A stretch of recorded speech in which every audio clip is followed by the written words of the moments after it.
दोस्तों, Harry Potter series में एक चीज है जो मुझे हमेशा से डिस्टर्ब करती रही है। शायद तुमको भी किया हो। मैं बात कर रहा हूँ डिमेंटर्स की, यानी कि दमपिशाच की। ये क्रीचर्स इंसान के सबसे ज्यादा पेनफुल मूवमेंट को टारगेट कर देते हैं और जब भी हैरी पॉटर दमपिशाच के सामने आता है तो वो अपनी माँ लिली की चीखने की आवाज को सुनता है। उस रात की जब वोल्डेमॉर्ट ने उसके पेरेंट्स को मार दिया था। लेकिन आज मैं तुम्हें एक ऐसी थ्योरी बताने वाला हूँ जो तुम्हारी सोच को बदल देगी। क्या पता हैरी पॉटर जिस आवाज को सुन रहा था वो उसकी याद ही ना हो। सोच के देखो, हैरी उस वक्त सिर्फ एक बेबी था। क्या तुम्हें लगता है कि कुछ महीने का बच्चा अपनी माँ की डेथ को इतनी क्लियरली तरीके से याद रख सकता है? इम्पॉसिबल है ना। और एक प्रूफ को मैं तुम्हारे सामने रखता हूँ। हैरी पॉटर को थ्रेस्टल तब दिखने लगते हैं जब वो सेडिड डिग्री को मरता हुआ देखता है। अगर उसने अपनी पेरेंट्स की मौत को एक्चुअल में एक्सपीरियंस किया होता तो उसे थ्रेस्टल पहले ही दिखने लगते। मतलब सिंपल शब्दों में कहूं तो हैरी के पास अपने पेरेंट्स की मौत की एक भी रियल याद नहीं थी। अब यहाँ एक बड़ी चीज को समझना भी जरूरी है कि हैरी पॉटर खुद एक हॉर्क्रेक्स है। उसके अंदर वोल्डेमॉर्ट की सोल का एक हिस्सा छुपा हुआ है और दमपिशाच का काम क्या होता है? सोल को डायरेक्टली टारगेट करना। ये तुम्हें तुम्हारी सोल के अंदर छुपी सबसे बड़ी डार्कनेस को दिखाता है। तो जब भी हैरी पॉटर दमपिशाच के पास होता है तो उसका इफेक्ट सिर्फ हैरी तक लिमिटेड नहीं रहता है, वो वोल्डेमॉर्ट की उस सोल पीस तक भी पहुंच जाता है। और अब मैं तुम्हें उस एंगल पर ले जाता हूं जहां से ये थ्योरी तुम्हें एकदम क्रेजी लगने लगेगी।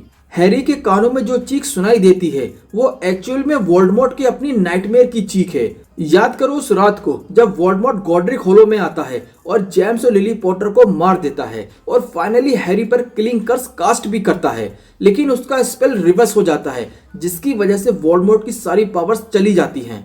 उसके लिए वो मूवमेंट उसको अपनी मौत को फील करने जैसा था। और वोल्डेमॉर्ट का सबसे बड़ा डर क्या है? वो है डेथ।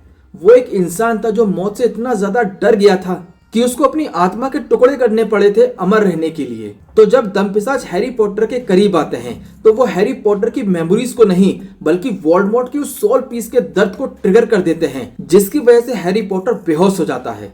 और उसके कुछ एविडेंस भी हैं जो काफी इंटरेस्टिंग हैं। नंबर 1 पर है हैरी का रिएक्शन डिमेंटर्स के साथ कैसा है। हैरी हर बार सबसे ज्यादा वीक पड़ जाता है कंपेयर टू हरमाइनी और रॉन। आखिर क्यों?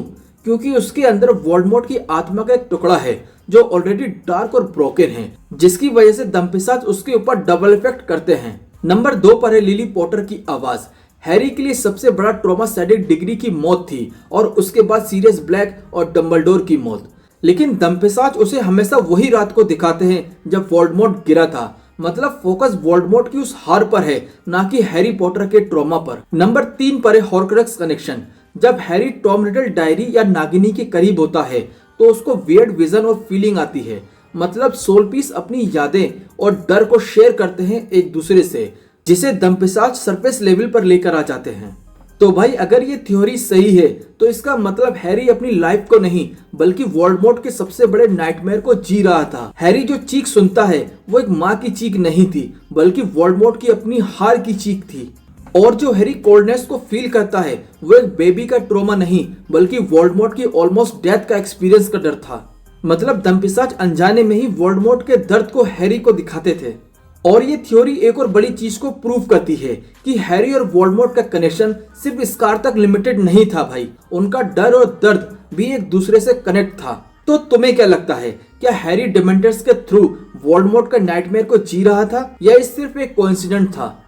कमेंट्स में बताओ अपना टेक। और अगर ये ब्रेकडाउन तुमको पसंद आया है तो चैनल को सब्सक्राइब करना नहीं भूलना। मिलता हूँ अगली वीडियो में। Till then bye.